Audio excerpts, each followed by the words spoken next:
आत्म्याच्या संकल्पनेची जोड देऊन तो विषय अधिक क्लिष्ट केलेला आहे.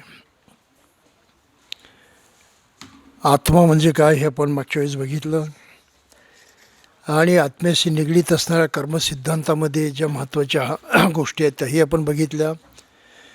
पहिली गोष्ट म्हणजे माणसाचं सारं जीवन आत्म्यावरती अवलंबून आहे. आत्मा हा नष्ट होणारा नाही, अजर अमर आहे. आत्माच एक शरीर सोडून दुसऱ्या शरीरात जातो, त्याचा पुनर्जन्म होतो आणि त्या आत्म्याला जे काही कर्म चिकटलेलं असतं त्याचा परिणाम माणसाला आता जीवन जगत असताना भोगावा लागतो आणि ते कर्म भोगल्याशिवाय त्याला पुढे जाता येत नाही. म्हणून जो सिद्धांत मांडला गेलेला आहे तो असा आहे की मागच्या जन्माचं जे कर्म आहे ते माणसाला या जन्मात भोगावंच लागतं आणि या जीवनात त्यानं काही धार्मिक आचरण केलं तर त्याला ते पुण्य मिळेल, त्याचा त्याला लाभ पुढच्या जीवनामध्ये होईल. या सिद्धांतामुळं माणसाची कोंडी झालेली आहे, तो परावलंबी झालेला आहे, दैववादी झालेला आहे. स्वतःच्या प्रयत्नातून काही होऊ शकतं ही शक्यता पूर्णपणे नष्ट झालेली आहे. त्यामुळं मानसिकदृष्ट्या माणसाला गुलाम करून टाकणारी, परावलंबी करून टाकणारी ही विचारधारा आहे आणि याचं प्राबल्य आजही जगामध्ये फार मोठं आहे. बुद्धाचा कर्मसिद्धांतही असाच आहे का, हा महत्त्वाचा प्रश्न त्यामुळे निर्माण होतो. कारण बुद्धाने एकीकडे पुनर्जन्म मांडलेला आहे आणि दुसरीकडे आत्मा हा नाकारलेला आहे. आत्म्याशिवाय पुनर्जन्म होऊ शकत नाही माणसाची कल्पना आहे. हिंदूंची आणि बाकीच्या काही धर्मांची तशी स्पष्ट शिकवण आहे. ख्रिश्चन धर्म, ज्यू धर्म आणि इस्लाम धर्म पुनर्जन्म मानत नाहीत, परंतु आत्म्याचा उद्धार मात्र ते जरूर मानतात की मनुष्य मेल्यानंतर थडग्यामध्ये पडून राहतो आत्म्यासह आणि ईश्वराचा जो न्यायाचा दिवस येतो, डे ऑफ जजमेंट, तेव्हा त्या सर्व आत्म्यांना ईश्वर जागं करतो, त्यांच्या पाप पुण्याचा हिशोब करतो आणि मग त्यांना स्वर्गात पाठवायचं की नरकात पाठवायचं या प्रकारची शिक्षा देतो. अशा तऱ्हेनं माणसाच्या हातामध्ये काही नाही. मनुष्य पूर्णपणे परावलंबी आहे. हे परावलंबित्व खरं आहे की खोटं आहे हा महत्त्वाचा प्रश्न आहे आणि बुद्धानं अशाच गोष्टींचा शोध घेण्यासाठी ग्रहत्याग केला की माणसाला सुखानं जगावंसं वाटतं. त्याला सुख आत्ता हवं आहे, जीवाजीव असताना. मेल्यानंतर काय मिळतं काय नाही याचा कोणाला पत्ता नाही. स्वर्ग आहे, नरक आहे, कशाचा कशाला थांगपत्ता नाही. परंतु आत्ता जीवाजीव असताना सुखानं जगणं ही मात्र माणसाची अभिलाषा असते. आणि सिद्धार्थानं गृहत्याग केला तो हे शोधण्यासाठीच की अशा प्रकारचं काही ज्ञान आहे का, अशा प्रकारचा काही उपाय आहे का की जेणेकरून मनुष्य जीवाजीव असताना सुखी होऊ शकेल. आणि सिद्धार्थाच्या त्या प्रयत्नामधून ते त्यांना प्राप्त झालं की माणसाजवळ मन नावाची मोठी शक्ती आहे. या मनाच्या माध्यमातून ह्या सर्व गोष्टी घडू शकतात हे बुद्धानं स्वतः करून पाहिलं. ती अवस्था प्राप्त केली. त्या सर्व सुखामध्ये पोचल्यानंतर त्यांनी आपल्या धम्माचा उपदेश लोकांना दिलेला आहे.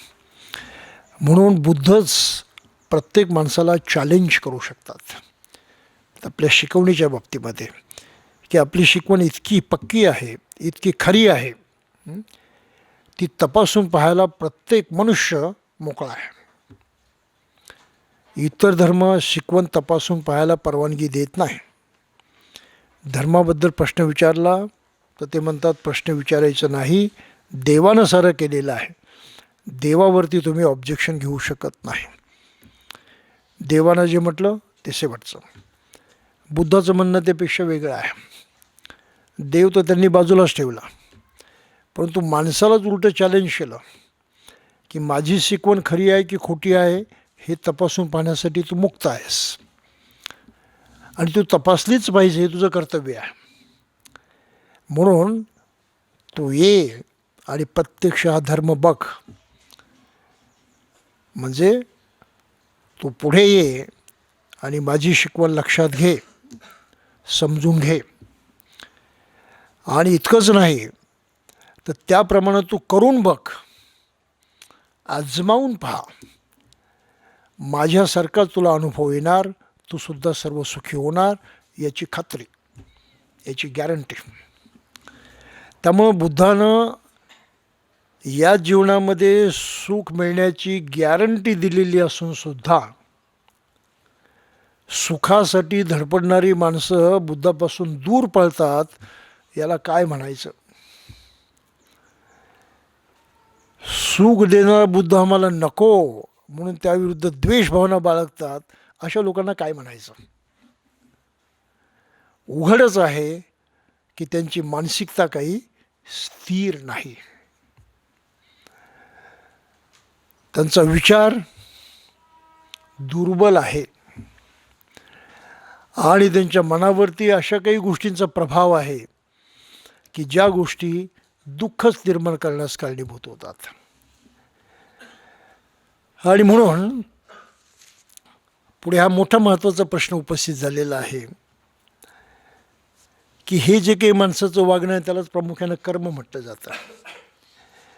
आणि इतरांच्या भाषेमध्ये कर्माचा आत्म्यावरती परिणाम होतो आणि तो पुनर्जन्म घेतो आणि म्हणून ते मागचं कर्म त्याला भोगावं लागतं, त्याच्यापासून सुटका नाही. मागच्या वेळेस आपण ते लक्षात घेतलं की हिंदू धर्मामध्ये 84 योनीतून गेल्याशिवाय मोक्ष मिळत नाही असं म्हटलं आहे. तेवढे जन्म तुम्हाला घ्यावेच लागतात. मग आता एवढे जन्म येवी घ्यावे लागतात, तेवी घ्यावे लागतात, त्याच्यापासून सुटकाच नाही असं जर खरं असेल तर मग त्या देवाला आणि त्या धर्माला मानण्याचं आणि त्याप्रमाणे काही करण्याचं काही कारण आहे का? काही इलाज नाही ना त्यानं.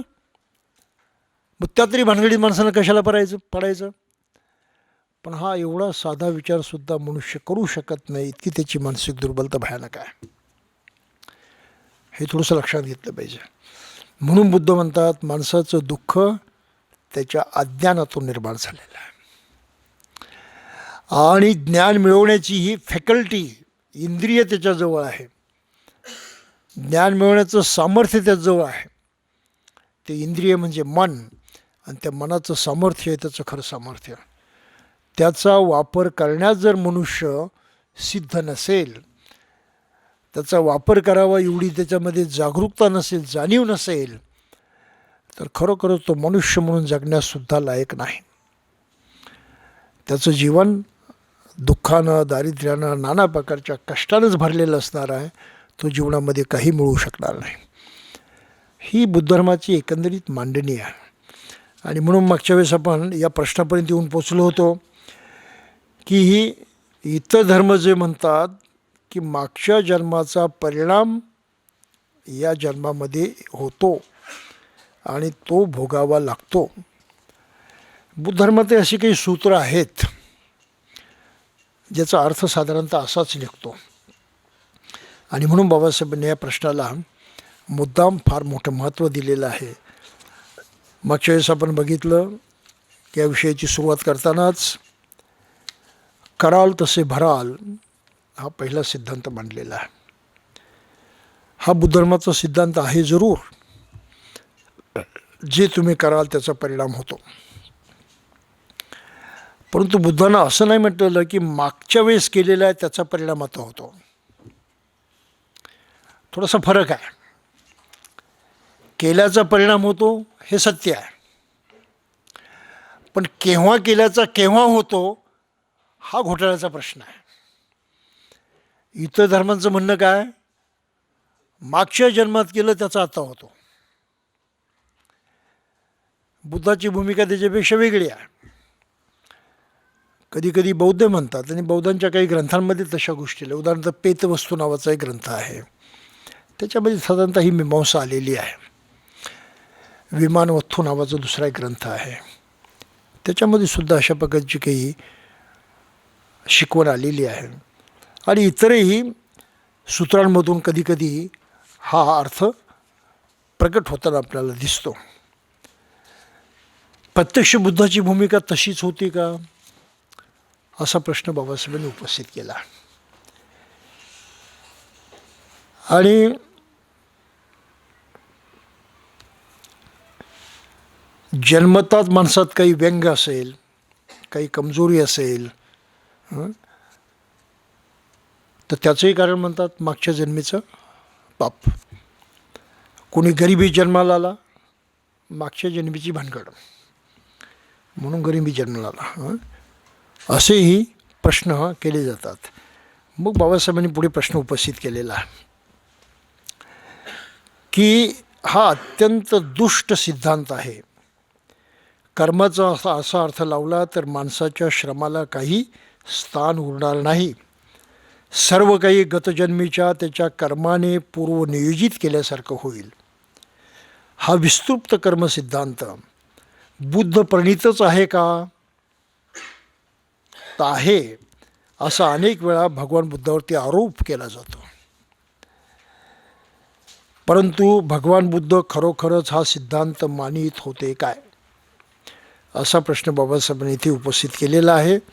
आणि त्याची परीक्षा वेगळ्या पद्धतीनं करण्याचा उपाय सुचवलेला. काय सुचवलं आहे त्यांनी, ह्या विस्तृत कर्मसिद्धांताची बरोबर परीक्षा करण्यासाठी तो ज्या शब्दात सामान्यतः सांगितला जातो त्यापेक्षा वेगळ्या शब्दात सांगणं योग्य होईल.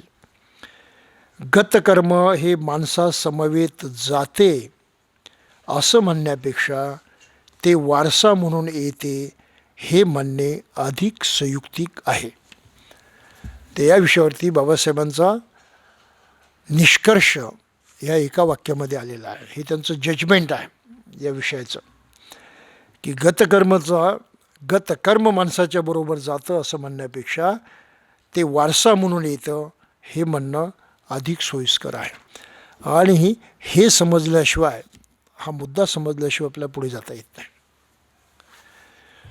गतकर्म त्याचा परिणाम आत्ता या कर्मात होतो असं जर आपण समजलं तर आत्ता कोणाच्या कोणी तोंडात मारले तर त्यांना असं समजायचं की मागच्या वेळेस मारायचं राहिलेलं होतं म्हणून आता मारली म्हणून, तेव्हाचा परिणाम आहे ना, असं म्हणता येणं शक्य आहे का, हे शक्य नाही. कारण जे भौतिक विज्ञान आहे आपल्या भोवताचं त्याचे काही नियम आहेत आणि त्या नियमाच्या मध्ये एक लॉ ऑफ प्रॉक्सिमिटी असतो, निकटता. जळाऊ पदार्थ आणि अग्नी एकमेकाच्या निकट असतील तरच ज्वाला जळेल, हे तर बरोबर आहे. जळाऊ पदार्थ एकीकडे ठेवला आणि अग्नी दुसरीकडे ठेवला तर ते शक्य नाही, तो अग्नी जळणार नाही. त्याला ज्वालाऊ पदार्थाची गरज आहे. त्या पदार्थाच्या संपर्कात जेव्हा अग्नी येतो तेव्हा तो पेटतो. ही तर गोष्ट करूया, दूर तर होऊन पटत नाही. एखाद्या ठिकाणी आपण बीज पेरतो ते तिथेच उगवणार, ते बाहेर कुठे उगवणार नाही. हे मागच्या वेळेस आपण गुरु नानकांचं उदाहरण देऊन लक्षात घेतलं होतं की वाराणसीला तेही गंगेमध्ये स्नान करून अर्घ्य देत होते. सूर्याला अर्घ्य देतात म्हणजे आपल्या पितरांना जाऊन मिळतं अशी त्यांची भावना आहे. तर सारे ब्राह्मण बुडी मारून आपल्या उंजळीत पाणी घेऊन सूर्याकडे तोंड करून ते सोडत असतात. त्याला म्हणतात अर्घ्य देणं त्या क्रियेला. यांनी त्या विचारलं ब्राह्मणाला हे काय, तर त्यांनी सांगितलं हे आम्ही इथे अर्घ्य देतो, ते आमच्या पितरांना जाऊन मिळतं. म्हणजे पितर कुठे आहेत, आणि फार ते लांब दूर आहेत, अनंत दुरीवरती आहे ते काही आपल्याला सांगता येणार नाहीत. मग यांनी लागली ते काम सुरू केलं. तेही गंगेत उतरले, आंघोळ सुरू केली, पाणी असे सोडायला लागले, पण फक्त दिशा बदलली. हे पूर्वेला सूर्याकडे बघून अर्घ्य देत होते, यांनी पश्चिमेला तोंड केलं आणि अर्घ्य द्यायला सुरुवात केली. ब्राह्मणांनी त्याची त्रिंगल की मूर्ख मनुष्य आहे म्हणे, हे तू काय करतो आहेस, म्हणजे तुम्ही जे करता तेच मी करतो आहे. अरे पण हे चुकीचं आहे म्हणे, आम्ही जे करतो योग्य आहे, सूर्याकडे तोंड कर म्हणे. नाही नाही नाही, तुम्ही जे पाणी देता ते कुठे कशासाठी देता, पितरांना जाण्यासाठी. मला गरज आहे माझ्या शेताला पाणी देण्याची, आणि माझं शेत पश्चिमेकडे पंजाबमध्ये आहे, त्यामुळे मी इथे असं पाणी दिलं तर माझ्या शेताला पाणी मिळेल, माझी गरज वेगळी आहे. याच्यामधून त्या कर्मसिद्धांताची गुरु नानकांना कशी खिल्ली उडवली ते आपल्या लक्षात येत आहे. लॉ ऑफ प्रॉक्सिमिटी फार महत्त्वाचा आहे. सान्निध्य, जिथे दोन कारणं एकत्रित येतात, संघर्ष होतो, तिथेच परिणाम निर्माण होतो. कारण इथे घडलं आणि परिणाम तिकडे निर्माण झाला हे कधी होत नाही. हा विश्वाचा नियम आहे. त्याला इंग्लिशमध्ये लॉ ऑफ प्रॉक्सिमिटी म्हणतात. निकटतेचा नियम आहे. हा निकटचा नियम जर इथे लावला तर मागच्या जन्माचं कर्म आता भोगावं लागतं हे शक्य दिसत नाही. अशक्य कोटीतील गोष्ट आहे. पण तरी मग मागच्या जन्माचा बाबासाहेब म्हणतात काही वारसा येतो आपल्याकडे. ही काय भानगड आहे? ही काय भानगड आहे? ती भानगड समजून घेण्यापूर्वी आपण मागे हेही बघितलं होतं की इंदुक सुत्तामध्ये बुद्धानं म्हटलं आहे की जन्म कसा होतो. ते सारं बघितलेलं होतं आपण, ते परत काही पाहण्याची गरज नाही. आणि मनुष्य जन्मास आल्यानंतर हिंदू काय म्हणतात, हिंदू कर्मसिद्धांताप्रमाणे बालकाला त्याच्या आईबापापासून देहापलीकडे काहीच मिळत नाही. हिंदू सिद्धांताप्रमाणे गतकर्म हे म्हणजे मुलाने आपल्या स्वतःबरोबर स्वतः आपण आपल्यासाठी आणलेला वारसा आहे. मग तो आत्म्याबरोबर येतो. त्यात आईबापाचा काही भाग नसतो. सर्व काही बालक आपल्याबरोबर आणते. आपण मागच्या वेळेस बघितलं की शरीर आईबापापासून मिळतं, आणि माणसाची जी काही आईवडिलांची गुणवैशिष्ट्य असतात शारीरिक, त्याचे काही ना काही अंश आपल्या मुलांच्यामध्ये पाहायला मिळतात. हे आपण बघितलं, तो नेहमीचा अनुभव आहे. परंतु त्याचबरोबर ही गोष्ट लक्षात घेतली की दोन जुळी मुलं, त्यांचं शारीरिक साम्य जरी आईवडिलांशी असलं तरी दोनही मुलांचं मन मात्र पूर्णपणे वेगळं असतं, स्वभाव मात्र पूर्णपणे वेगळा असतो. हे असं का? हा मुख्य प्रश्न आहे. एकाच आईबापाची मुलं आणि त्यातूनही जुळी असतील तर त्यांचं शारीरिक साम्य, एकसारखेपणा, याच्याबरोबर मानसिक साम्यसुद्धा असायला पाहिजे. ते असत नाही. हा नित्याचा अनुभव आहे. अगदी दुसरा परखड म्हणजे मुद्दा म्हणजे की एकाच आईवडिलांच्या पोटी जन्मास येणारी 2-4 मुलं असतील, त्यांच्यामध्ये थोडंसं साम्य आपणाला दिसेलही. कोणी म्हणेल आईवरती गेला, कोणी म्हणेल बापावरती गेला, एवढ्या प्रकारचं साम्य दिसतं नाही असं नाही. परंतु त्या मुलांचा स्वभाव एकसारखा असतो का? हे कधीही शक्य नाही, कधीही शक्य नाही. हा फरक का पडतो? या फरकाचं कारण बाबासाहेबांनी इनहेरिटेज या शब्दामध्ये म्हटलेलं आहे. वारसा. काय वारसा आहे? काय प्रकार आहे तो वारसा? त्याच्यावरती अजूनही पुष्कळचं संशोधन व्हायचं आहे. परंतु बुद्ध धर्मातल्या इतर सूत्रांमधून त्या वारशाची कल्पना येते ती अशी की मन हा असं एक घटक आहे, एक पुंज आहे, चेतनाशक्ती ज्याला म्हटलेलं आहे. ही विश्वामधली एक मोठी शक्ती आहे, ज्या शक्तीकडे भौतिक विज्ञान गेल्या 43 वर्षापर्यंत लक्ष देत नव्हतं. त्यांनी फक्त मटेरियल वर्ल्ड एवढाच महत्त्वाचा मुद्दा मांडलेला होता, आणि मटेरियल वर्ल्ड म्हणजे फॉर्म ऑफ एनर्जी आहे एवढं त्यांचं म्हणणं होतं. नाना प्रकारचे ह्या रूपामध्ये एनर्जी अस्तित्वामध्ये असते, फॉर्म ऑफ एनर्जी. मग हवाही फॉर्म ऑफ एनर्जी आहे, प्रकाशही फॉर्म ऑफ एनर्जी आहे, भौतिक वस्तूसुद्धा प्रत्येक वस्तू फॉर्म ऑफ एनर्जी आहे. त्यामुळं हा एनर्जी हे त्यांचं महत्त्वाचं तत्त्व होतं. या पलीकडे विश्वात दुसरं काही नाही. परंतु 30-40 वर्षापासून वैज्ञानिक वेगळा विचार करायला लागलेले आहेत की नुसतं मटेरियल वर्ल्ड नाही, नुसती तेवढी एकच एनर्जी नाही, तर कॉन्शियसनेस ही सुद्धा एक एनर्जी आहे, एक सचेतन एनर्जी आहे, ज्यामधून चैतन्य निर्माण होतं. अशा प्रकारची एक एनर्जी आहे. त्याला कॉन्शियसनेस म्हटलेलं आहे. बुद्ध धर्मामध्ये त्याला चेतनाशक्ती म्हटलेलं आहे. आणि जन्माच्या वेळेस 3 घटक आवश्यक आहे असं बुद्ध धर्मामध्ये म्हटलेलं आहे. आईवडिलांचं एकत्रित येणं हे 2 घटक, आणि गंधर्व तिथे प्रविष्ट होणं हा 3रा घटक. गंधर्व म्हणजे कॉन्शियसनेस, सचेतन एनर्जी. त्यामुळं त्या मांसपेशीमध्ये ज्या मटेरियल आहेत, भौतिक आहेत, ह्या भौतिक मांसपेशीमध्ये चेतनाशक्ती जागी होते. त्याला हीटही म्हटलं जातं. चेतना असाच प्रामुख्यानं शब्द बुद्ध धर्मामध्ये मांडलेला आहे. तर असे 3 घटक एकत्रित आले तर जीवधारणा होते, अन्यथा होत नाही. हा सिद्धांत आपल्याला बुद्ध धर्मामध्ये पाहायला मिळतो. आणि मग त्याच्यावरती जेव्हा राजा मिलिंदानं नागसेनला प्रश्न विचारले पुनर्जन्माच्या बाबतीमध्ये, तर ती उत्तरं अशाच प्रकारची आहे. बुवा काय म्हटलं आहे नागसेननं या विषयाची चर्चा करत असताना राजा मिलिंदानं उत्तर जे दिलं नागसेनानं ते असं आहे की जर पुनरुत्पत्ती झाली नाही तर तो आपल्या कर्माच्या परिणामापासून मुक्त होतो.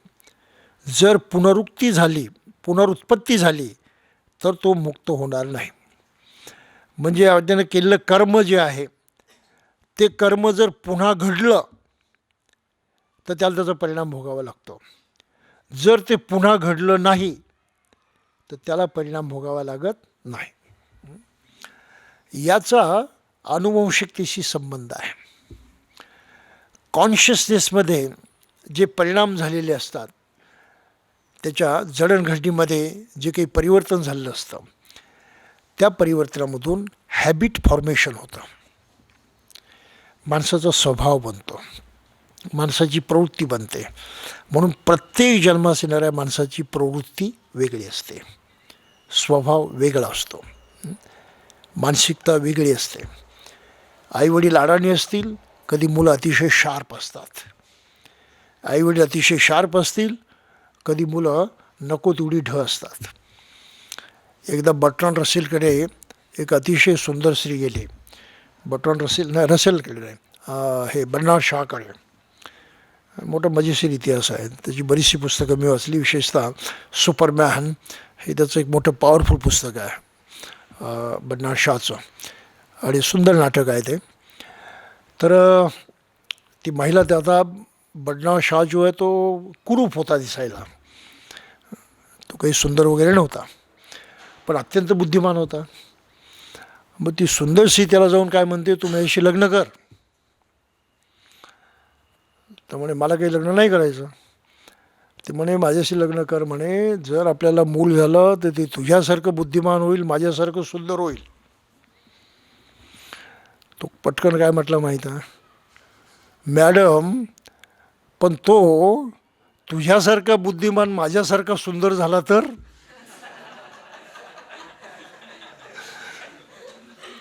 आपल्या हातात काही आहे का? तसा हा प्रकार आहे. मुलं कशी होतील हे कोणाच्या हातामध्ये नाही. त्याचं प्रेडिक्शन कोणालाच करता येणार नाही. काही असो, तर जर कर्म परत घडलं तर त्याचा परिणाम होतो, परत नाही घडलं तर परिणाम होणार नाही. मग परत कसं घडतं हा मुख्य मुद्दा आहे.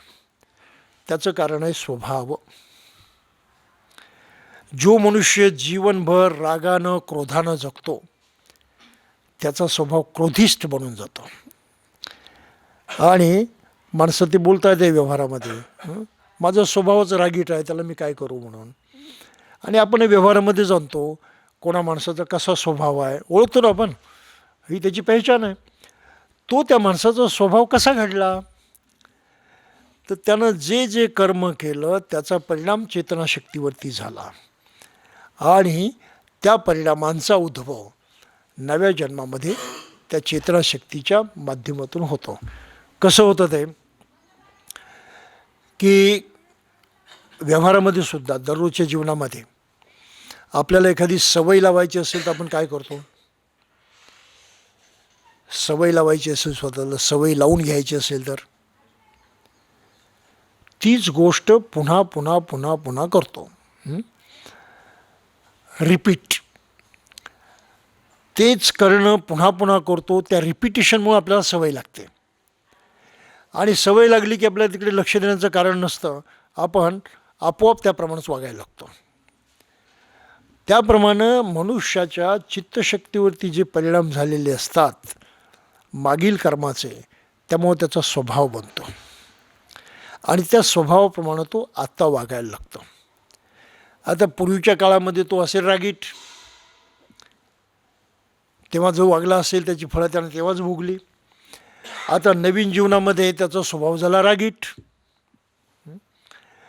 मग रागानं वागण्याचं कृत्य परत त्याच्या हातून घडलं की त्याचा परिणाम होणारच. तो इथेच परिणाम होईल. परंतु समजा त्यानं रागानं वागायचंच नाही असं म्हटलं तर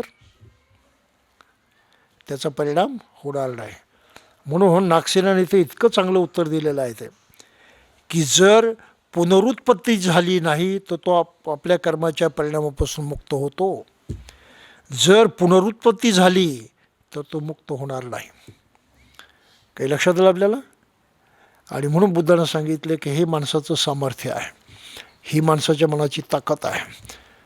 काय करायचं आणि काय नाही हा निर्णय घेण्याची शक्ती फक्त माणसाजवळ आहे. करायचं की नाही हे ठरवणं ही शक्ती फक्त माणसाच्या जवळ आहे. आणि म्हणून मनुष्य बदलू शकतो, परिवर्तन करू शकतो, नाना प्रकारे आपल्यामध्ये विलक्षण बदल घडवून आणू शकतो जर त्यांना करायचं म्हटलं तर. आणि या दृष्टीनं मनुष्य जन्म दुर्लभ आहे असं बुद्धाचं म्हणणं आहे. कारण हाच प्राणी सक्षम आहे अशा प्रकारे विचार करायला, अशा प्रकारे वागायला आणि आपलं जीवन घडवायला. दुसरा प्राणी त्या दृष्टीनं सक्षम नाही. हे मनुष्य जीवनातलं सर्वात मोठं सामर्थ्य आहे, सर्वात मोठी प्राप्ती आहे. आणि म्हणून प्रत्येक माणसानं स्वतःबद्दल खात्री बाळगली पाहिजे, स्वतःबद्दल आत्मविश्वास बाळगला पाहिजे. नको शब्द वापरायचा तर स्वतः त्याला गर्व वाटला पाहिजे की मी मनुष्य आहे. मनुष्य असण्याचा स्वाभिमान असणं, मनुष्य असण्याचा गर्व असणं ही फार महत्त्वाची गोष्ट आहे. आणि आपल्याला इथेही परत घोटाळे पाहायला मिळतात. किती माणसं आरशात बघताना आपण मनुष्य आहोत त्याचा मला गर्व आहे असा अनुभव करतात.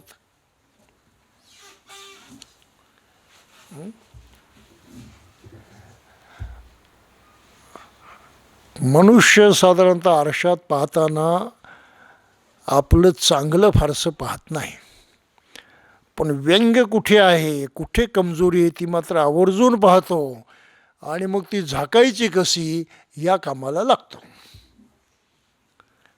हा तर माणसाचा स्वभाव आहे. म्हणजे तो अडकतो त्या छोट्याशा कमजोरीच्या मुद्द्यामध्ये आणि ती कमजोरी त्यानं लक्षात घेतली की त्या क्षणी त्याला नक्की वाईट वाटतं. जितके वेळा आरशात पाहिल तितके वेळा त्याला वाईट वाटणार आहे. हे बरोबर आहे. म्हणजे पाहण्याची क्रिया जितक्या वेळेस तो करेल, पुनरुत्पत्ती झाली त्या क्रियेची, परिणाम दुःख. हे खरं आहे की खोटं आहे? म्हणून बुद्धाची भूमिका कशी आहे, तुम्ही जसे आहात तसे बेहतरीन आहात. जसं आहे तसं लक्षात घ्या. मी मनुष्य आहे यापेक्षा मोठी प्राप्ती दुसरी कुठलीच नाही. प्रत्येक माणसाला लाभलेली सर्वात मोठी प्राप्ती आहे मी मनुष्य आहे.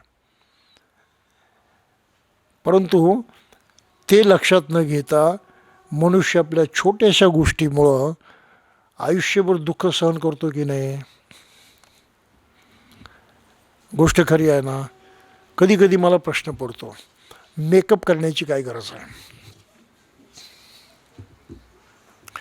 साधी गोष्ट आहे ना, का मेकअप करावा लागतो? आणि कॉस्मेटिक हे अशी इंडस्ट्री आहे ज्याच्यामध्ये भरपूर नफा आहे आणि ग्राहकांना कधी तोटा नाही. म्हणून एखादी फॅक्टरी काढली तर कॉस्मेटिकची काढा. तरुणांना बेरोजगार राहण्याची गरजच नाही आणि माल खपणार नाही याची भीती नाही. ही वस्तुस्थिती आहे. तर याप्रमाणे मनुष्य आपली मानसिक प्रवृत्ती जी आहे त्या प्रमाणे पुन्हा पुन्हा ते काम करतो आणि त्याचा परिणाम पुन्हा पुन्हा होतो. तो परिणाम त्याला आत्ताच सहन करावा लागतो. मागच्या जन्माचा काही संबंध नाही आणि पुढच्या जन्मात असं होईल त्याचाही संबंध नाही. जे काही आत्ता इथे. आणि मग त्याचवरती हे प्रश्न मिलिंदाला विचारले होते मिलिंदांना विचारले होते नागसेनाला, की नागसेनाचं उदाहरण देऊन सांगा. पुनरुत्पत्ती झाली तर परिणाम भोगावे लागतात, नाही झाली तर नाही भोगावे लागत. मग नागसेनानं उदाहरण काय दिलं, राजा असं समज की एक मनुष्य दुसऱ्या माणसाचे आंबे चोरतो. चोरणारा शिक्षेला पात्र आहे का? आंबे चोरले त्याला शिक्षा झाली पाहिजे ना? होय. परंतु दुसऱ्या माणसानं ज्या आंब्याचे बीज जमिनीत लावले होते ते आंबे त्याने चोरलेले नाहीत, मग त्याला शिक्षा का? प्रश्न काय त्याचा? जो आंबा पेरला होता बीज म्हणून तो आंबा काही त्यानं चोरलेला नाही, मग त्याला शिक्षा कशाला? त्याचं उत्तर, कारण त्याने जे आंबे चोरले ते लावलेल्या आंब्याचे परिणाम होते. जो आंबा पेरला त्या झाडाला जे आंबे आले त्या पेरलेल्या आंब्याचा परिणाम आहे ना तो, का दुसरा कुठला आहे? पेरलेल्या आंब्याचा आहे. म्हणून पेरलेल्या आंब्याचा परिणाम निर्माण झाला, अस्तित्वात आला. ते आंबे चोरले म्हणून तो शिक्षेस पात्र झाला. त्या मूळच्या आंब्याशी काही संबंध आहे का? काही संबंध नाही. म्हणजे मागच्या कर्माशी काही संबंध नाही. कर्म त्यानं आत्ता केलं. जो आंबा चोरला तो आत्ताचा आहे, मूळचा नाही, मागच्या जन्मातला नाही तो. म्हणून त्याला शिक्षा होईल, परंतु तो मूळ आंबा चोरला म्हणून नाही, आत्ता त्यानं आंबा चोरला वगैरे म्हणून. आणि तो आंबा मागच्या आंब्यातून निर्माण झालेला आहे, हा वारसा आहे.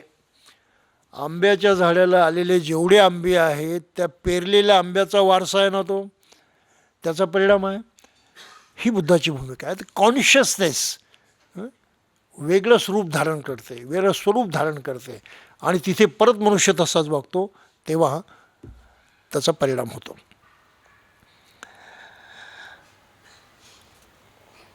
त्याचप्रमाणे हे राजा हे नामरूप चांगले अथवा वाईट कर्म करते आणि त्या कर्मापासून दुसरे नामरूप जन्मास येते. नामरूप म्हणजे मनुष्य, प्राणी, शरीर आणि मन. मग आता मनुष्य प्राण्यानं जे काही काम केलेलं आहे, ज्या पद्धतीने तो वागलेला आहे, त्याचा परिणाम त्याच्या मनावरती होतोच. आणि मग त्याचं शरीर संपून जातो, तो मरून जातो. त्याचं शरीर बाकीच्या याच्यामध्ये विलीन होऊन जाईल. परंतु मनाची एनर्जी आहे ती कॉन्शियसनेस आहे.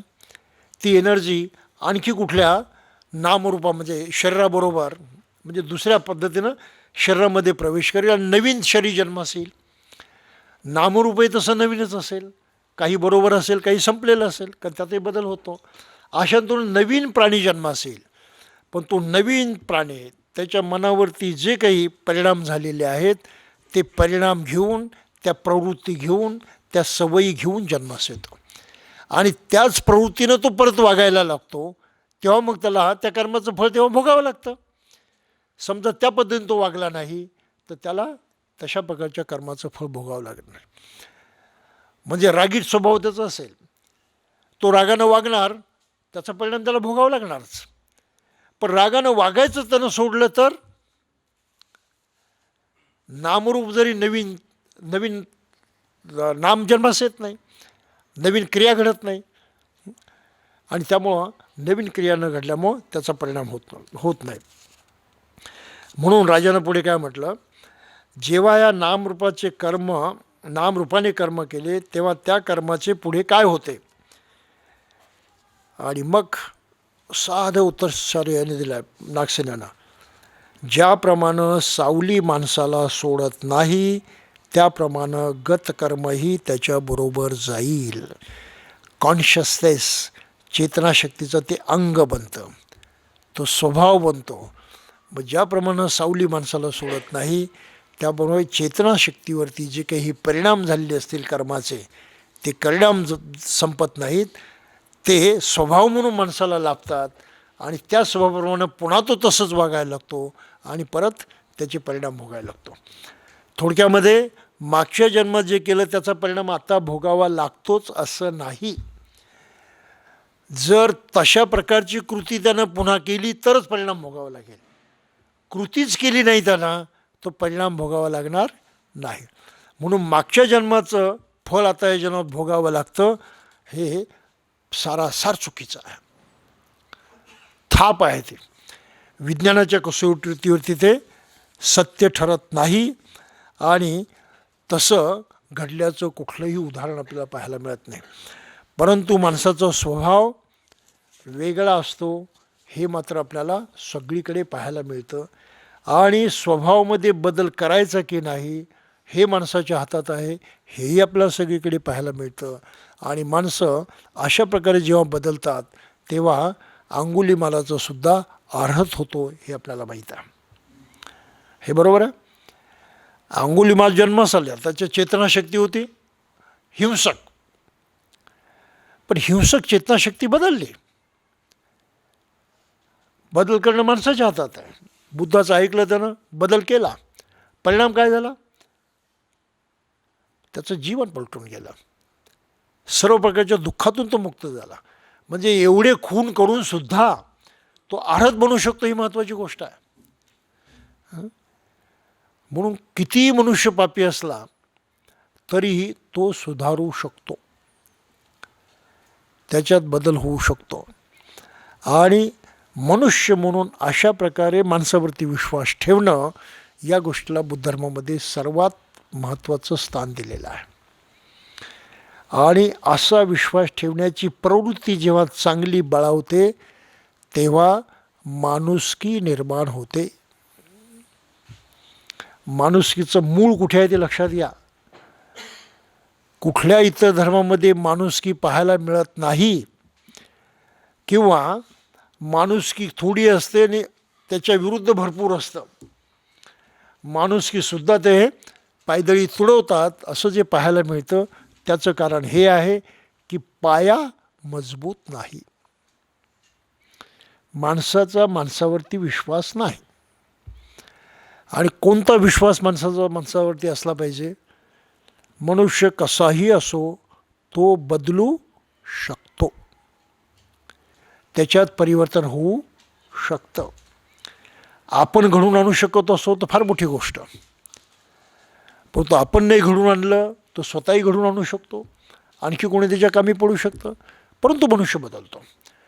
त्यामुळे मनुष्य आहे त्यापेक्षा वेगळा बनतो, यावरती श्रद्धा ठेवणं याचा अर्थ आहे माणुसकीवरती श्रद्धा ठेवणं, मनुष्यपणावरती श्रद्धा ठेवणं. माणुसकी म्हणजे मनुष्यपणा आहे. आणि अशा प्रकारची अत्यंत वैज्ञानिक शिकवण फक्त बुद्धाच्या याच्यामध्ये पाहायला मिळते, बाकी कुठल्याही धर्मामध्ये पाहायला मिळत नाही. म्हणून हिंदूंचं जे काही जातीवादाचं तत्त्व आहे ते अत्यंत घातक आहे, अत्यंत धोकादायक आहे. माणसावरती केलेला तो सर्वात मोठा अन्याय आहे की जन्मल्याबरोबर माणसाला एका विशिष्ट जातीला चिकटवून ठेवणं आणि त्या जातीची बंधनं जीवन पद्धती आहे ती त्याच्यावरती लादणं, आणि त्यानं तसं नाही केलं तर त्याच्या जीवावरती उठणं, इतकी ती अमानुष पद्धती आहे. त्यामुळे भारतातली जाती व्यवस्था अमानुषतेचा कळस आहे, अमानुषतेचा कळस आहे. म्हणून जात ह्या भावनेपासूनच माणसानं मुक्त झालं पाहिजे. आणि ती मुक्ती जोपर्यंत होत नाही तोपर्यंत माणुसकी प्रस्थापित होऊ शकत नाही. हे आजच्या परिस्थितीशी अतिशय सुसंगत असणारं तत्त्व आहे. आता अशा रीतीनं बुद्धाचा कर्मसिद्धांत शास्त्राला धरून आहे. पूर्वजन्मीचे कर्म वारसा म्हणून, भावी जन्मात वारसा म्हणून प्राप्त होते. कर्म वारसा म्हणून प्राप्त होते असं बुद्ध मानत नाही. तर मागच्या जन्मास केलेल्या कर्माचा एक सवयीमध्ये परिणाम होतो आणि ते चेतनाशक्तीमध्ये सवय रुजते, त्याप्रमाणे तो परत कर्म करायला लागतो म्हणून परिणाम होतो. मागच्या जन्माचा डायरेक्ट परिणाम इथे होत नाही. पुन्हा तिथे लॉ ऑफ प्रॉक्झिमिटी मगाशी आपण लक्षात घेतलाच की एका ठिकाणी कर्म घडलं आणि त्याचा परिणाम इथे होऊ शक्य नाही. तर तो फक्त वारसा या पद्धतीनंच येऊ शकतो. आता हे जे विशिष्ट सायन्स आहे इनहेरिटन्स, अजूनही त्याच्यावरती म्हणावं थोडं संशोधन झालेलं नाही. म्हणजे वैज्ञानिकदृष्ट्या त्याची अजूनही उकल झालेली नाही की इनहेरिटन्स कसं असतं. जे फिजिकल आहे त्याचं चांगलं इन्व्हेस्टिगेशन झालेलं आहे. ते सारी सूत्र आता पुढे मांडलेली आहेत. फिजिकल म्हणजे भौतिक वारसा कसा लाभतो, परंतु चेतनाशक्तीचा वारसा कसा लाभतो हा जो भाग आहे मनुष्य जीवनातला तो पूर्णपणे वेगळा आहे. आणि बुद्धानं ज्याला चेतना म्हटलेलं आहे त्याला हल्ली कॉन्शियसनेस हा शब्द इंग्लिशमध्ये वापरतात. सचेतनता आहे, ती चेतनाशक्ती आहे. ज्याला आपण जीव म्हणतो किंवा प्राणी म्हणतो, प्राण म्हणतो, निर्माण होण्याची ती जी काही विशिष्ट शक्ती आहे त्या शक्तीचं संशोधन अजूनही मोठ्या प्रमाणात झालेलं नाही. परंतु वैज्ञानिक हल्ली होलिस्टिक व्ह्यू म्हणजे सर्वांगीण दृष्टिकोन घेऊन संशोधनाच्या मागे लागलेले आहेत. म्हणून आत्तापर्यंतचे बरेचसे सिद्धांत मागे पडायला लागलेले आहेत. बरेचसे काही असो, त्या सायन्सची आपल्यालाही फारशी माहिती नाही, त्याबद्दल काही बोलण्याचं काही कारणही नाही. फक्त अधिक संशोधन व्हायचं आहे हे मात्र खरं आहे. आता आपण शेवटी एकच महत्त्वाचा मुद्दा पाहणार आहोत. चूल दुःख खंदसूत्र नावाचं एक सूत्र मध्यम निकायामध्ये आहे. सूत्र नंबर 14 आहे ते. आणि त्यामध्ये बुद्धानं दुःख कसं निर्माण होतं याची माहिती दिलेली आहे. त्याचबरोबर दुसरं एक सूत्र आहे ते देवदह सूत्र म्हणून त्याच मध्यम निकायामध्ये 101 नंबरचं सूत्र आहे. आणि त्या सूत्राची आपण थोडीशी आता माहिती बघू की देवदह, दह म्हणजे पुष्करणे, फाउंटन, पुष्करणी किंवा फाउंटन माहीत आहे ना, कारंज म्हणतो आपण त्याला.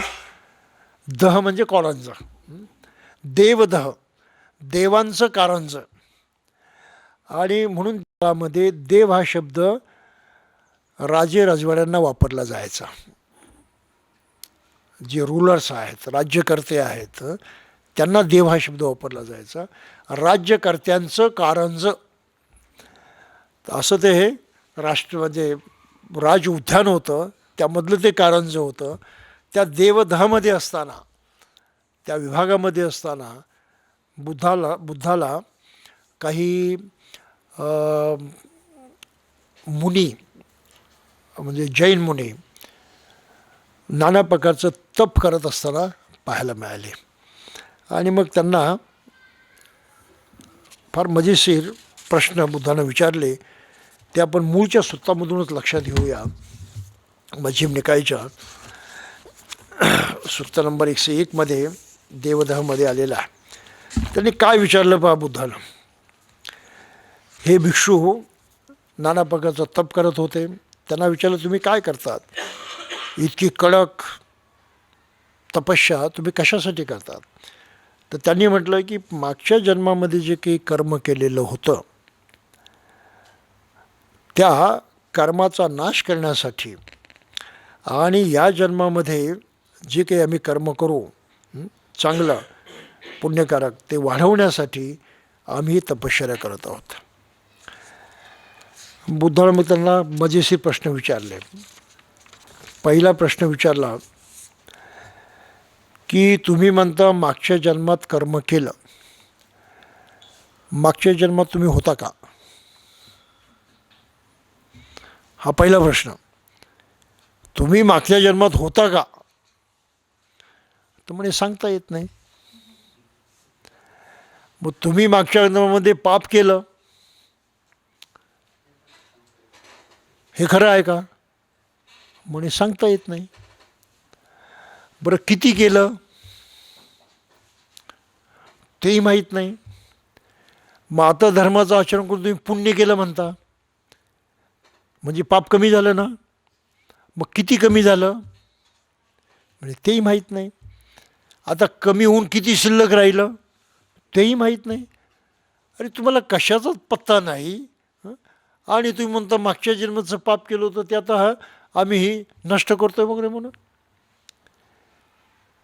इतक्या सरळ शब्दामध्ये की मागच्या जन्माचा पाप पुण्याचा बुद्ध आत्ता विचार करत नाहीत. कारण तुम्ही होता की नव्हता याचा पत्ताच नाही ना, काही पत्ता नाही.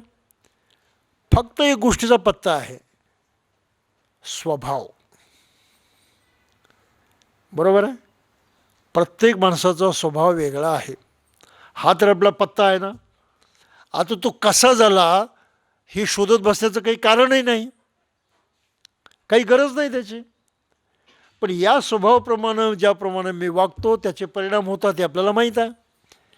मग ते परिणाम टाळायचे असेल तर आपल्याला स्वभावामध्ये बदल करता येतो, हे लक्षात येतं. रागानंच वागलं तर दुःख निर्माण होईल, पण नाही मला दुःख नाही निर्माण करायचं. मग मी रागानं वागण्याच्या ऐवजी प्रेमानं वागेल. माझा राग मी सोडून देईल, तो बाजूला सरेल, गप्प राहील, काहीतरी करेल, पण रागाच्या भरात वागणार नाही. असं जर माणसानं निर्णय केला तर त्याच्या जीवनामध्ये परिवर्तन होणार आहे की नाही? नक्की होईल. आणि असं परिवर्तन करण्याची प्रवृत्ती प्रत्येक माणसामध्ये आहे. त्या प्रवृत्तीला हात घालणं आणि त्या प्रवृत्तीला जागं करणं हे महत्त्वाचं असतं.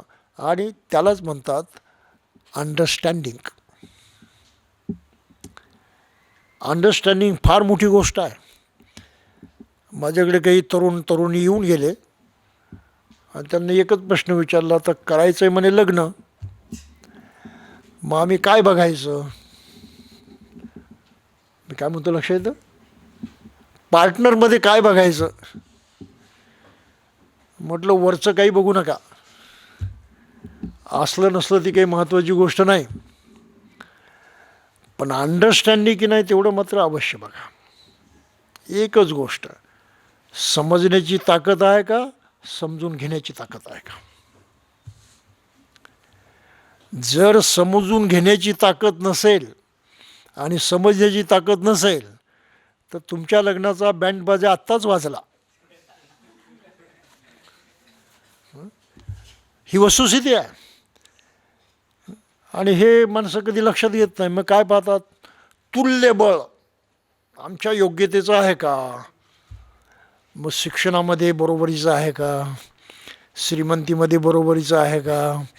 दिसण्यामध्ये बरोबरीचं आहे का? नोकरी धंदा करण्यामध्ये बरोबरीचं आहे का? हे सारं पाहतात, लग्न करून देतात, बेंडबाजा तिथे वागतो आणि नंतर दुसराच वाजायला लागतो. ही परिस्थिती आहे. अनेक हायली क्वालिफाईड माणसं त्याच्यामध्ये फसलेली आहेत. काय बघत नाही ते? फक्त एक गोष्ट बघत नाहीत. I am sorry to tell you this, power of understanding बघत नाहीत. त्यामुळे माणसाचा स्वभाव कुठे पाहायचा असतो? समजदारी किती आहे ती माणसाची खरी ताकद आहे. आणि समजदारीलाच बुद्धिझममध्ये इंटेलिजन्स म्हटलेलं आहे, बुद्धिमत्ता म्हटलेलं आहे. तुमची डिग्री बुद्धिमत्ता नाही, तुमचं स्किल बुद्धिमत्ता नाही, ते स्टोअर नॉलेज आहे. बुद्धिमत्ता कोणती? बुद्धिमत्ता ऑपरेशनल आहे, म्हणजे कार्यरत आहे. तुम्ही समजून घेता, जाणून घेता, खोलात जाता, त्या पद्धतीनं वागता, समजलं की त्याची खात्री करून घेता, तेव्हा तुमची इंटेलिजन्स बुद्धिमत्ता काम करत असते.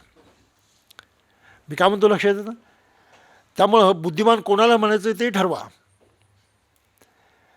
आणि विशेषतः लग्नासारख्या बाबीमध्ये हा मुद्दा फार महत्त्वाचा आहे, अंडरस्टँडिंग. दुसरा महत्त्वाचा मुद्दा पॉझिटिव्हिटी. स्वभाव सकारात्मक आहे की नकारात्मक आहे? सकारात्मक स्वभाव नेहमी सरळ वागण्याचा प्रयत्न करतो. नकारात्मक स्वभाव वेडवाकडं डावपेच करण्याचा प्रयत्न करतो, पटवण्याचा प्रयत्न करतो. त्यामुळे जिथे लग्न जोडताना पटवण्याची भूमिका कोणी घेत असेल तर जरा सावध राहायचं. आणि पटवण्याचा मामला आहे. वकिली कौशल्य तिथे आहेत आणि वकील न्याय मिळवून देतील याचा काही भरोसा नाही. फक्त त्यांना वादविवाद करणं माहीत आहे. तर ह्या थोड्याशा गोष्टी आपण लक्षात घेतल्या तर आपल्याला कळेल की मागच्या जन्मी काय पाप पुण्य केलं त्याचा विचारच करण्याचं कारण नाही. आज माझा स्वभाव कसा आहे आणि या स्वभावातून आज पाप होतं आहे पुण्य होतं आहे की नाही आणि मला काय करायचं हे आत्ता मनुष्य करू शकतो. ही बुद्धाची फार महत्त्वाची शिकवण आहे. तर मग त्यांना काही उत्तर देता येईना. त्यांनी आणखी मग पुढे मजेशीर प्रश्न विचारले आणि ते आपण जाता जाता लक्षात घेऊ आणि थांबूया. भिक्षूंना बुद्ध म्हणतात निगंठ लोक जे आहे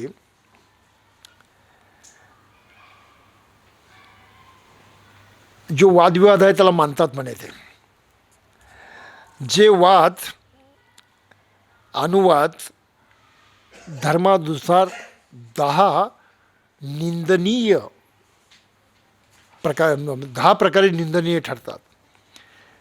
आता कसे ते म्हणा. जर आपण असा विश्वास ठेवला, हे फार महत्त्वाची सूत्र आहेत पहा देवदास सूत्रामधले, की मागच्या जन्मीची कर्म म्हणून आपण या जन्मी सुखदुःख भोगतो, असा जर माणसानं विचार केला तर त्याचा अर्थ काय होतो? त्याचा अर्थ हा होतो की मागच्या जन्मात तुम्ही पापच केलेला आहे म्हणून ती कबुली आहे. आता दुःख भोगतोय ना म्हणजे मागच्या जन्मात पाप केलं असलं पाहिजे, ही कबुली तुम्ही देता. वस्तुस्थिती तशी नाही, पण पूर्वी तुम्ही नक्कीच वाईट वागणारे होता. म्हणून आज पुण्य मिळवण्याचा जे प्रयत्न करतात आणि पाप धुण्याचा प्रयत्न करतात, समजून जायचं की ते पापीच होते म्हणून तर ते करण्याची गरज पडली. आता नाही तर काही गरज होती का? तुम्हीच म्हणता मागच्या जन्माचं पाप धुतोय वगैरे म्हणून. त्यामुळे जेवढे गंगेत जातात न्हायला आणि कुंभमेळ्यामध्ये 12 वर्षाचं पाप धुवायला, लक्षात घ्यायचं की सारी पापी माणसं असली पाहिजेत पुढे जन्मामध्ये. आता पाप केलं म्हणून तुम्ही धुवायला गेला ना. कुठली धार्मिकता आली तिथे? कुठली सज्जनता आली तिथे? साधा प्रश्न आहे ना. तर हा एक प्रकार आहे. नुसतीच कल्पना आहे ती. दुसरी गोष्ट, जर ईश्वराच्या मुळं सुखदुःख मिळत असेल, सुखकर्ता दुःखार्ता तो, मग ज्या अर्थी एवढं दुःख निर्माण केलं आहे तर तो ईश्वरही तसाच दुःख निर्माण करणारा नालायक प्राणी असेल. साधी गोष्ट आहे. एवढं दुःख का निर्माण केलं? तो वाईट असल्याशिवाय दुःख निर्माण केलं का? त्याला तुम्ही चांगलं कसं काय म्हणणार? म्हणू शकत नाही. काही लक्षात येतं आपल्याला? ईश्वर चांगला असता त्यानं चांगलंच केलं असतं ना. पण जर इतकं वाईट मनुष्य समाजामध्ये पाहायला मिळतं आणि ते ईश्वराने केलं असं आपण जर मानत असो, ते ईश्वर नक्की तर डॅम्बिस असला पाहिजे. त्यानं मुद्दामून ते केलं पाहिजे. त्यामुळं ईश्वराला चांगलं मानण्याची काही सोय नाही. ही दुसरी गोष्ट आहे. तिसरी गोष्ट आहे की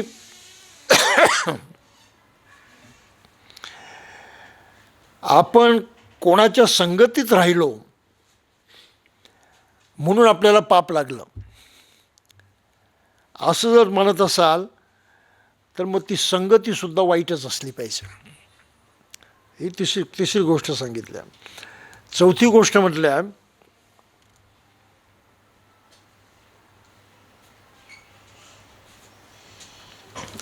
आत्ता या जन्मी जर आपण दुःख भोगत असो आत्ता जगत असताना, तर त्याचा अर्थ एकच आहे की आपण वाईट आहोत. आत्ता वाईट आहोत म्हणून दुःख भोगतो आहे. त्या 4 अतिशय महत्त्वाच्या गोष्टी बुद्धाने ते सांगितलेल्या आहेत की आत्ता आपण वाईट आहोत तर ते कसं ओळखायचं. बाकीचं मग ते कसं सोडायचं त्याबद्दलचं ते प्रवचन आहे, त्यामध्ये आपल्याला जायचं काही कारण नाही. की मनुष्य वितरागी वितदोषी वगैरे कसा होतो, ध्यानाची अवस्था कशा प्राप्त करतो, त्या साऱ्या याच्यामध्ये आलेल्या आहेत, त्यामध्ये आपल्याला जाण्याचं कारण नाही. पण आत्ता आपण वाईट वागतो म्हणून दुःख होतं, हे आपल्याला कबूल आहे का.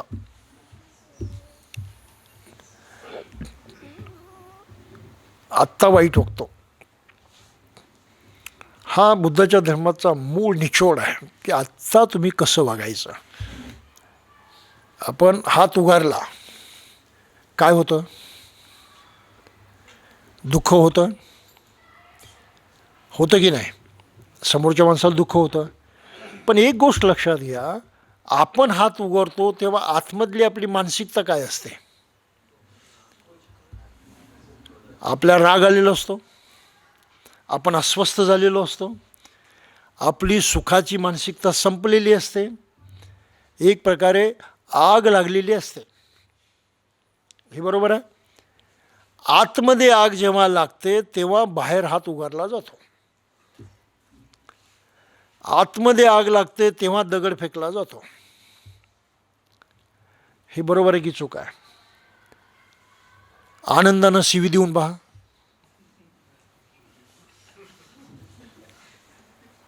खूप आनंद झाला आहे, तुम्ही शिवी देऊन पहा, मुश्किल जातं. आणि जरी तुम्ही शिवी दिली, शब्द उच्चारला, तरी तुमचा हावभाव आनंदानं भरलेला असतो, त्या शिवीमधला दमच निघून जातो. लोकांना काय वाटतं, चेष्टा आहे, गंभीरपणे ती शिवी होत नाही. हे तर गोष्ट खरी आहे की आपण आनंदाच्या भरामध्ये वाईट जरी बोललो तरी ऐकणाऱ्या माणसाला वाईट वाटत नाही. तो काय म्हणतो, मजा किया. ही तर गोष्ट खरी आहे. त्यामुळं आपल्या भावना आपल्या कृतीमधून प्रगट होतात. दुःख तेव्हाच प्रगट होतं जेव्हा आतमध्ये दुःख होतं. तेव्हा आतमध्ये दुःख निर्माण झाल्याशिवाय आपण दुसऱ्याला दुःख देऊ शकत नाही. हे बुद्धानं सांगितलं महत्त्वाचं प्रिन्सिपल आहे. कर्म आत्ता केलं, परिणाम आत्ताच होणार आहे. रागवण्यासारखं वागलो, राग दुसऱ्याला येणारच आहे. राग म्हणजे तुम्ही पेटलात, त्यातला एक अंगार उचलला तुम्ही दुसऱ्यावरती टाकला, आता तो अंगार त्यालाही पेटवणार आहे. म्हणून कुणी आरे म्हटलं की आपण काय म्हणतो, कार्य म्हणतो. का म्हणतो, त्यानं अंगार फेकला, आपण तो पकडला.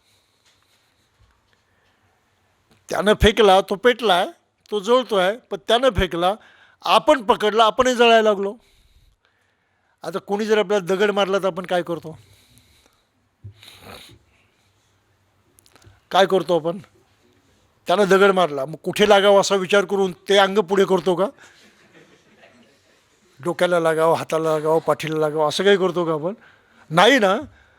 आपण तो चुकवण्याचा प्रयत्न करतो.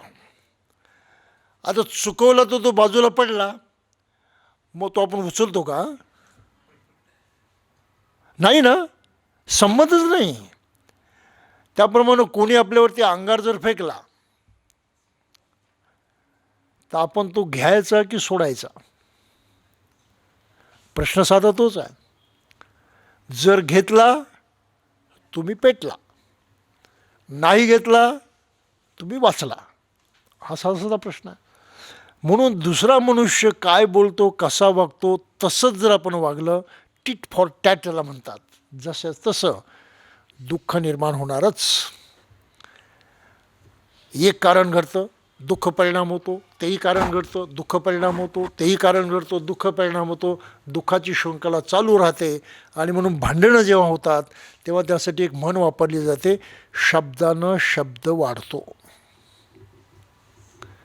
भांडण कसं होतं, एका शब्दापासून सुरुवात होते, मग शब्दानं शब्द वाढत जातं, मग मारपिटीवरती, हाणामारीवरती, कुठल्याही स्थितीला ती गोष्ट जाते. गोष्ट खरी आहे. पेटला तुम्ही, दुःखी तुम्ही झाला, दुसरा दुःखी केलं आणि ते दोघे एकमेकांना दुःख देण्यासाठी धडपडायला लागले. कारण घडलं दुःख निर्माण करण्याचं, परिणाम सतत वाढतच चाललेला आहे. हे आत्ता घडतं, मागच्या जन्माचा काही संबंध नाही, पुढच्या कर्माचा काही संबंध नाही. पण त्या क्षणी जर म्हटलं की मला हात उगारायचा नाही, काय होईल? आपण कोणाला चिडवलं आणि आपण चिडलो नाही तर काय होतं?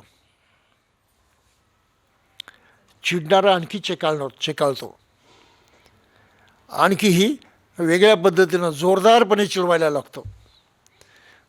म्हणजे त्याची अवस्था आणखी बिघडत जाते. हे बरोबर आहे? चिडलाय तो ना, तो स्वतः चिडलेला असतो, तुम्हाला चिडवतो, तुम्ही काही चिडत नाही, त्याची अवस्था आणखी बिघडत जाते, डिटोरेशन होतं ते. तो आणखी तुम्हाला नाना प्रकारे जोरदारपणे चिडवण्याचा प्रयत्न करतो. ही तर गोष्ट खरी आहे. आणि जर तुम्ही चिडला तर बस त्याचं काम झालं, त्याचं काम झालं. हे न होणं, न होऊ देणं माणसाच्या हातामध्ये आहे. कोणी मला शिवी दिली, जरुरी आहे का ती शिवी मी पकडावी आणि त्याला परत शिवी द्यावी? हे जरुरी आहे का? जर शिवी दिल्यातून दुःख निर्माण होतं तर ते मी निर्माण करणं जरुरी आहे का? आणि दररोजच्या नित्याच्या व्यवहारामध्ये मनुष्य कधीही याचा विचार करत नाही की आपल्या बोलण्यातून, आपल्या वागण्यातून, आपल्या विचारातून आपण दुःख निर्माण करतो आहे की सुख निर्माण करतो आहे. माणसाचं दररोजचा आचार व्यवहारच त्याच्या जीवनामध्ये सुखदुःखाचा खेळ करणारी शक्ती आहे. सुखदुःखाचा खेळ करणारी शक्ती आहे. ही तर गोष्ट खरी आहे. लग्न होण्याच्या अगोदर मुलं काय म्हणतात? तिनं बोलावं, अरे काहीतरी बोल, गप्प गप्प का मागे लागतात, काहीतरी बोल, गप्प गप्प का. आणि लग्न नंतर तर आता गप्प बसायचं काय घेशील, एवढा फरक पडतो ना. हा नेहमीचा अनुभव आहे. म्हणजे अगोदर वाटतं की जास्त बोलावं,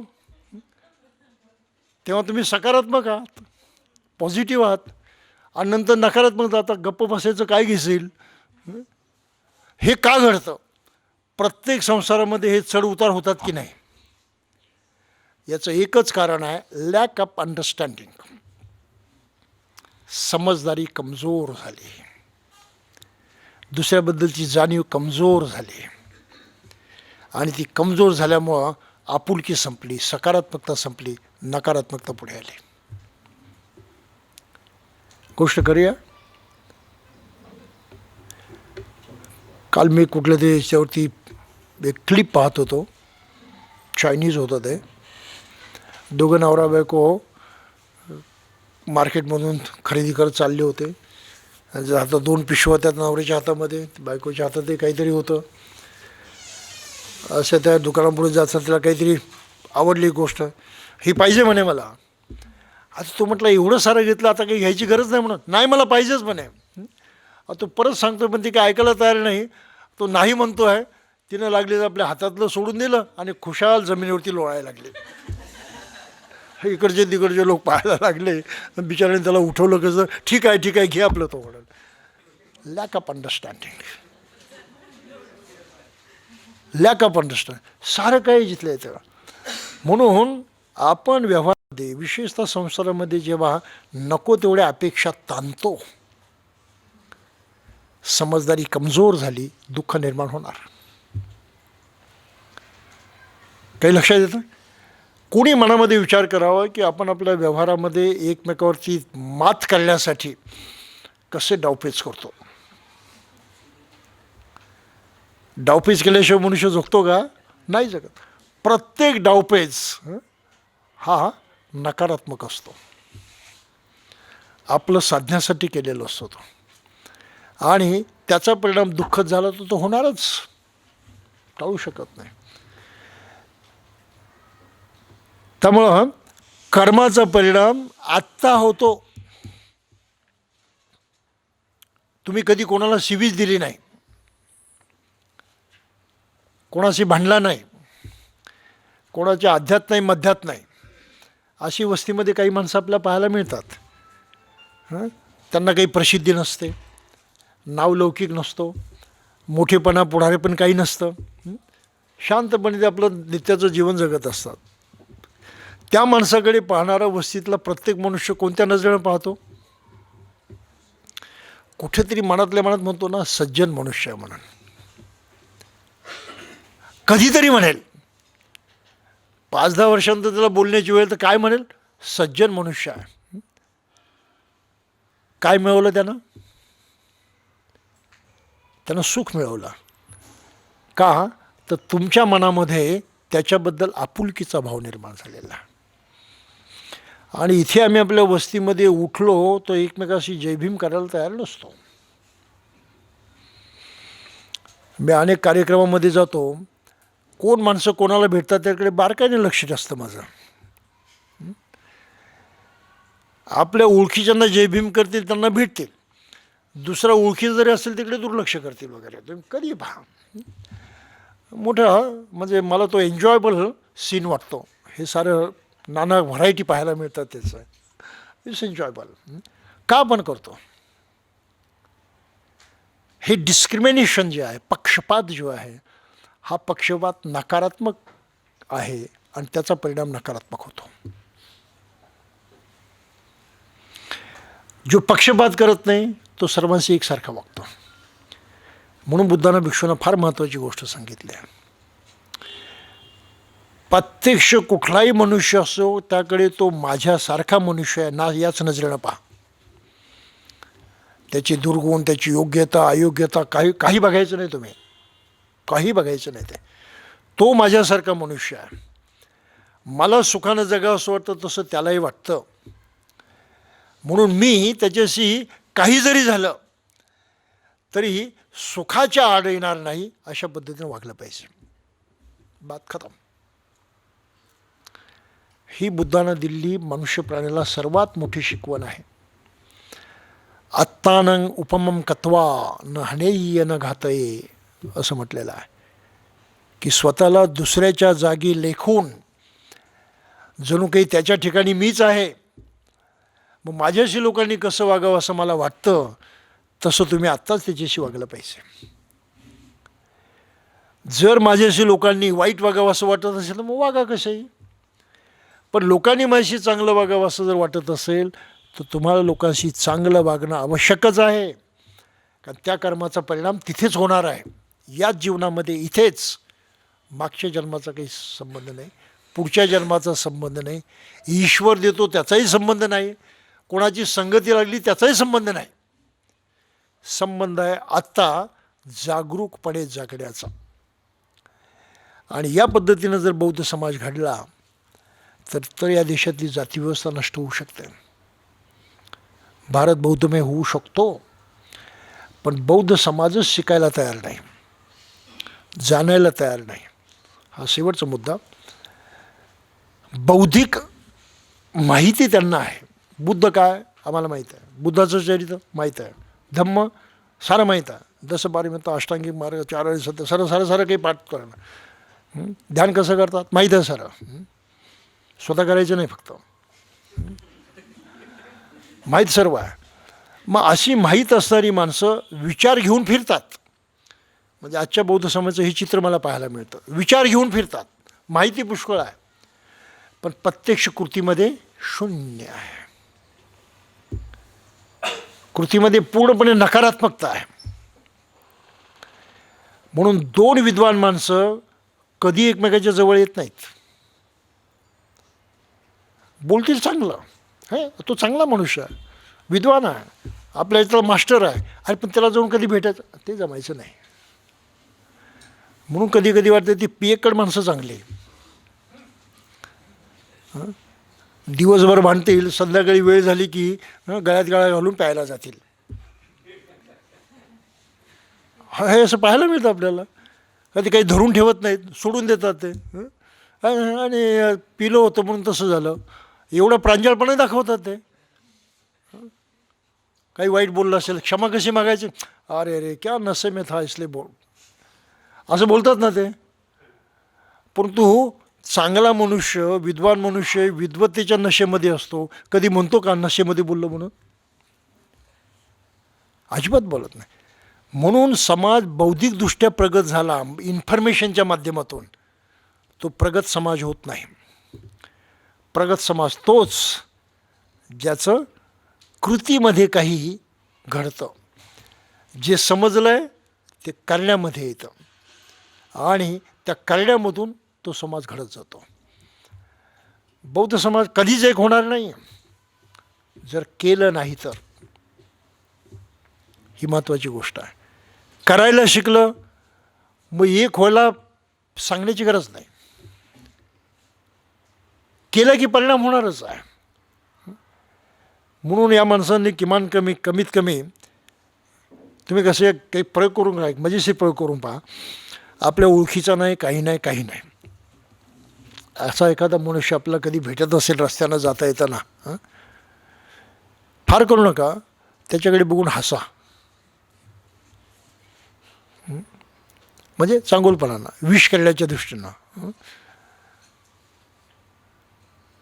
तो 2-4 दिवसात पागल झाल्याशिवाय राहायचा नाही. काय म्हणेल, हा मनुष्य माझ्या ओळखीचा नाही, भेटीचा नाही, तो माझ्याकडे बघून हसतो का म्हणून. काही लक्षात आलं? ही सकारात्मकता पचवणं सुद्धा त्याला जड जातं. त्यात जर तसा सकारात्मक असेल तर तो लागलीच जवळ येईल. तुम्ही नुसते हसता तो तुम्हाला विश करेल. नुसतं विश करून थांबणार नाही, पुढे लागलीच काही ऑफर करेल, चहा घेता का, किंवा काही ना काही बोलण्याचा प्रयत्न करेल. काही लक्षात येतं? त्यामुळं एक ग्लान्स हसण्याचा, एक जो काही आपण दृष्टिक्षेप टाकतो त्याच्यावरती, त्याचा परिणाम सकारात्मकतेच्या बाबतीमध्ये मनुष्य जोडण्यात होतो. आणि नकारात्मक असेल तो संशयानं पछाडला जातो, का हसतो माझ्याकडे बघून म्हणून. ही परिस्थिती आहे. फक्त एक काळजी घ्यायची, भिन्न लिंगियांच्या पुढे हसायचं नाही तर प्रॉब्लेम होतो. नाही तर नको ते प्रॉब्लेम होतील. तर सकारात्मकता, बुद्धाची भूमिका ही आहे. म्हणून शिलाचरण आहे. शिलांचं पालन का करायचं आहे, त्याच्यावरचा मुख्य मुद्दा हाच आहे की मला दुसऱ्यांना दुःख द्यायचं नाही, त्यांना दुःख देण्यापासून मला अलिप्त राहायचं आहे. अलिप्त राहण्यासाठी मी त्या शिलाचं पालन करतो आहे. आणि ते मी पालन केल्यामुळं त्या प्राण्यावरती, त्या माणसावरती, त्या लोकांच्यावरती चांगला परिणाम होतो, त्यांना सुख मिळतं. मी त्यांना सुख मिळवण्यासाठी मदत करतो आहे. पाळतो आपण, शिलाचं आचरण करतो, परंतु त्याचा परिणाम काय होतो अंतिमतः? तमाम लोकांच्या सुखासाठी कारणीभूत होणारी ती तुमची कृती असते आणि त्याचा परिणाम आपल्यावरती झाल्याशिवाय राहत नाही, त्यांच्यावरती झाल्याशिवाय राहत नाही. याला बुद्धानं म्हटलं आहे मैत्री भावना. तर बौद्धांच्यामध्ये मैत्री पाहिजे की अमैत्री पाहिजे? कुठेही मैत्री पाहायला मिळत नाही.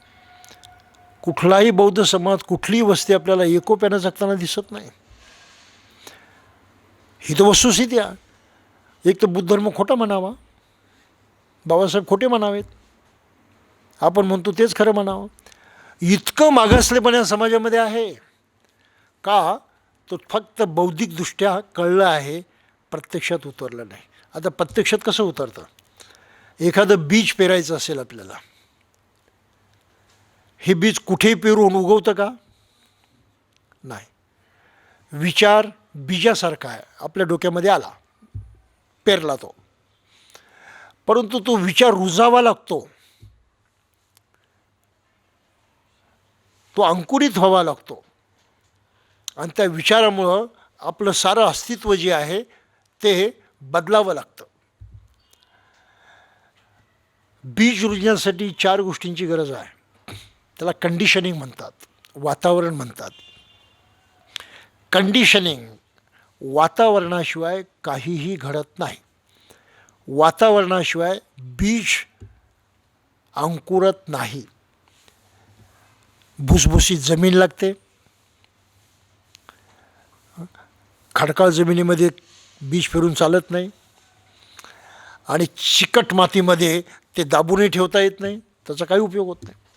भुसभुशीत माती लागते, पाणी लागतं, मॉइश्चर, हवा त्यामध्ये खेळली पाहिजे आणि प्रकाश मिळाला पाहिजे.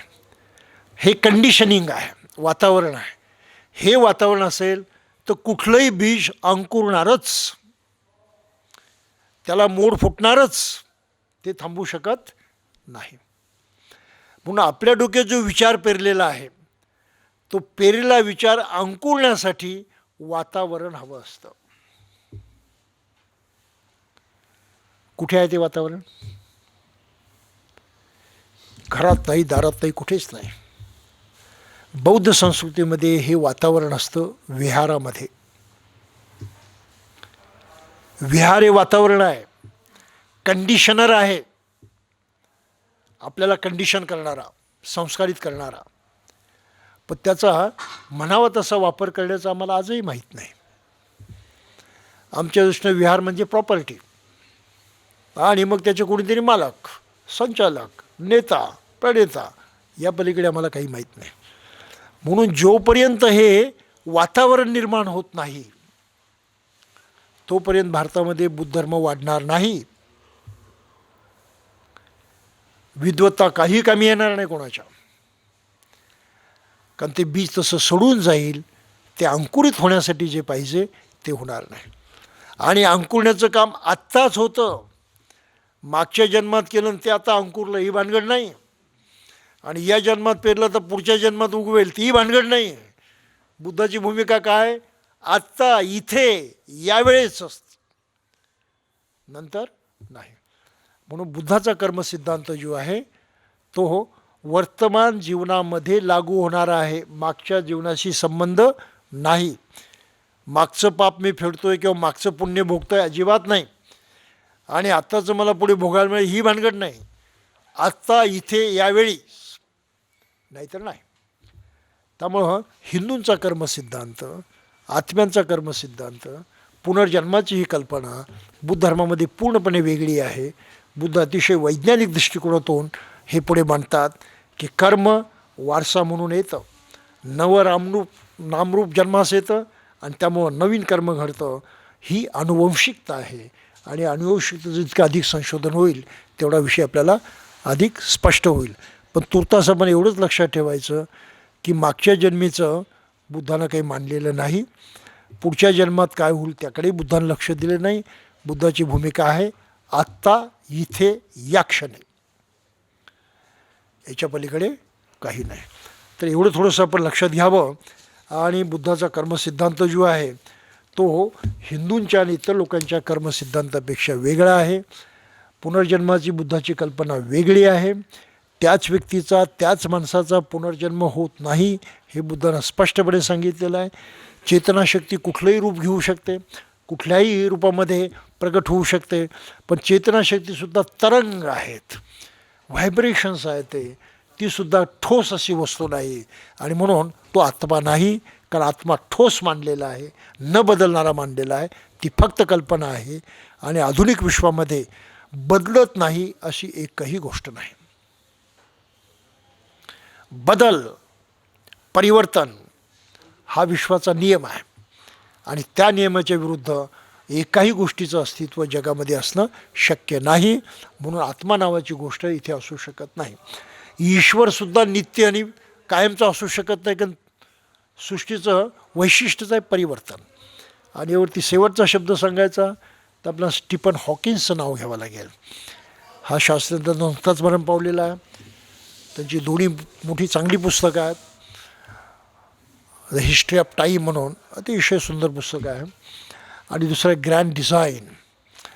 हिस्ट्री ऑफ टाईममध्ये त्यांनी 2016 लिहिलेलं होतं, 15 की 16 की विश्वाचं रहस्य, मास कसा निर्माण होतो ते जर आपल्याला कळलं तर will be in a position to know the mind of God, असं त्यांनी म्हटलेलं होतं. 1 वर्षानंतर त्यात बदल झाला. जे ब्लॅक होल आहेत त्याचं संशोधन करणारा जगातला सर्वात मोठा शास्त्रज्ञ आहे, ब्लॅक होल्स. आणि त्यामधून मग त्यांना पुढे कन्क्लुजन असं काढलेलं आहे की विश्वामध्ये अशी कोणतीच गोष्ट नाही, स्थिर संचालन करणारी कोणती गोष्ट नाही, आणि परिणाम त्याचा आहे देर इज नो गॉड. ईश्वर नाही असं ठासून सांगणारा हा शास्त्रज्ञ आहे. आणि जग ईश्वराला मानणारं असल्यामुळं त्यांनी त्याच्याकडे दुर्लक्ष केलेलं आहे, हे आपण जाता जाता लक्षात ठेवायचं. काही असो,